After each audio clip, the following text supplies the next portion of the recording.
What decisions did you make so as to break that barrier? I started living intentional life right away when I was still studying. You have two lives, and the second one is discovered when you know that you live the first one once. You see, the problem is if you have not seen people who are wealthy in this country, you might think this country is not okay. It is still possible to achieve your dreams in our country. There's no one who cares about your life. It's about you. You have to detach from those people who are not successful and look for people who can boost your morale. If you can live every day as though it is your last day, at one time you'll be right.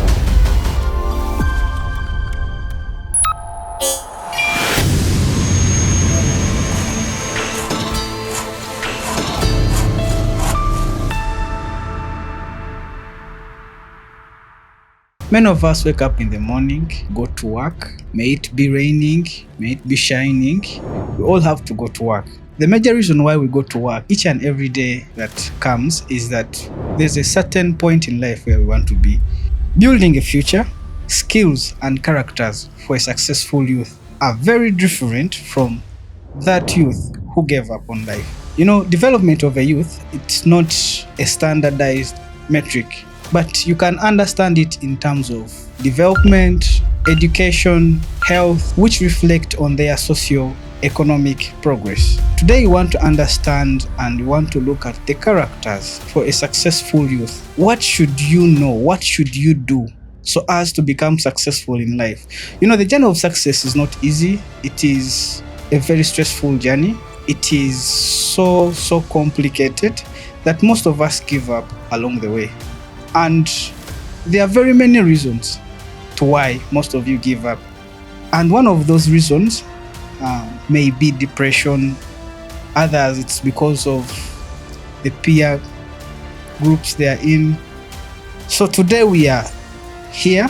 We want to discuss what are those characters that you should do away with and what are those characters that you should adopt as a youth in Uganda today so as you become successful. Today we are back with our panelist who has broken that chain, who has broken that barrier from being a youth who's useless to being a youth who's successful in life. He's a known engineer.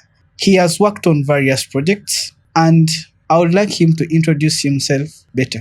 My name is Timothy Asimwe, and I'm so privileged to be back on our podcast.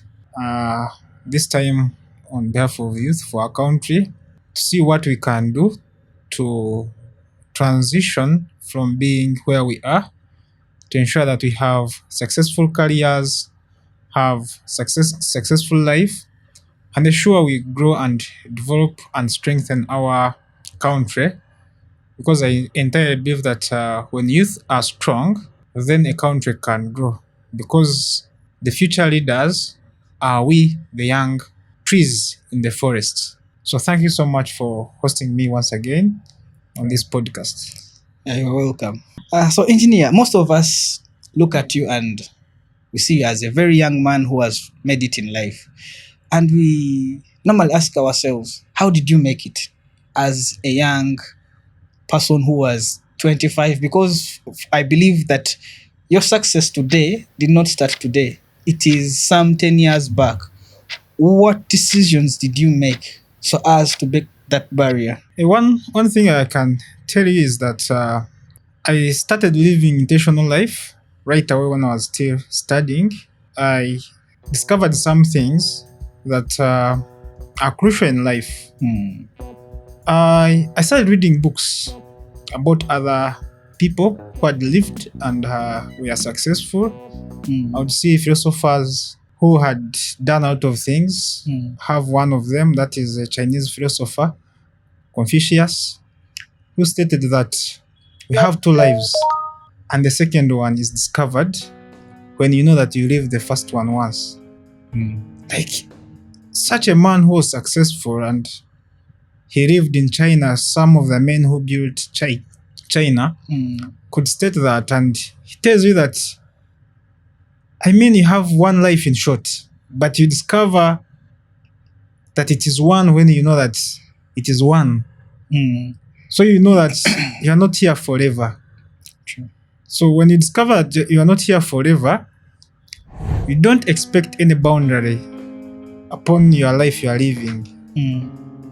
You find that whatever you know, whatever you want to do, you have a short time.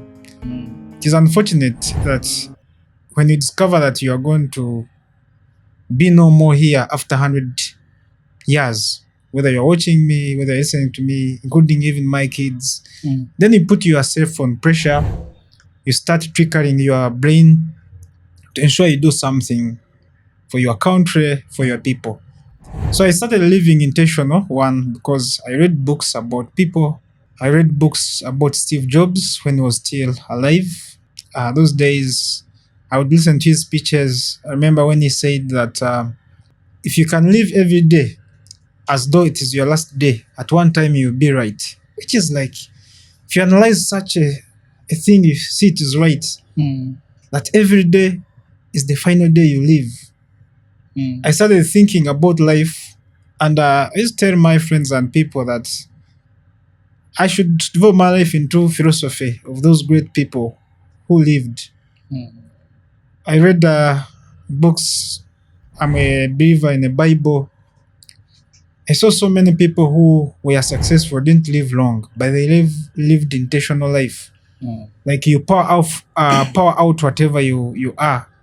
I read one of my mentors, Dr. Miles Monroe, and there are words he said that could echo in my head up to date. He said that the richest place in the world is not the diamond deposits in South Africa or the oil deposits in Hawaii. He says that the richest place in this world is a graveyard. And he explained it so well that in the graveyard, there are very good thoughts that were not implemented. There are billionaires sleeping in the graveyard. There are books which are not written sleeping in the graveyard. And all these people hoped that tomorrow would be better for them to execute those ideas. So these are the people who died and they thought that they had more time in life and they would execute those ideas. So I read a lot of books. I discovered that we have like 3 days in life. That is yesterday, today, and tomorrow. But yesterday is made today, and you can change the trajectory of tomorrow. So I started living intentional and seeing scriptures like in the Bible that we have to number our days. Like every day must matter for your life if you want to change something. I discovered nobody cares, not the government, not any pastor, not any believer. Only God who created you cares. That the greatest thing you can pour out is your purpose. You know, many people pass through life when they are looking for money and it becomes a burden. But the greatest discovery about your life is more of your purpose. What can you do that can change this life so that when you are gone, people will discover that you once lived? It is hard for very many people to get. So that's the belief system that I built. And I built it as early as 18. So that's why by 25, I could not take alcohol. I would not go for clubs. I would not go for sex. I preserved my life knowing that I will live life once. So I knew that I have to be focused on my purpose, which is transforming the society, creating jobs, encouraging other people, being a source of inspiration of other people, supporting other people, helping other people to better their lives, so that I have a better entitlement for living in my country. There's a reason why God put me in Uganda. I don't admire any other country. I have to live in Uganda and die in this country because this is where I was born for a purpose. If God knew that I would be an American, I would be there. If God knew that I would be Chinese, I would be there. But the fact that I'm in South Africa, Uganda, I have to die here as a hero and I have to change my country regardless who. So long as I'm still alive, it is the obligation God has given me to change my country. I don't expect anyone's help. I just pray for God's blessing and to be alive. So I built that mental state that I rely on me and God to fulfill my purpose.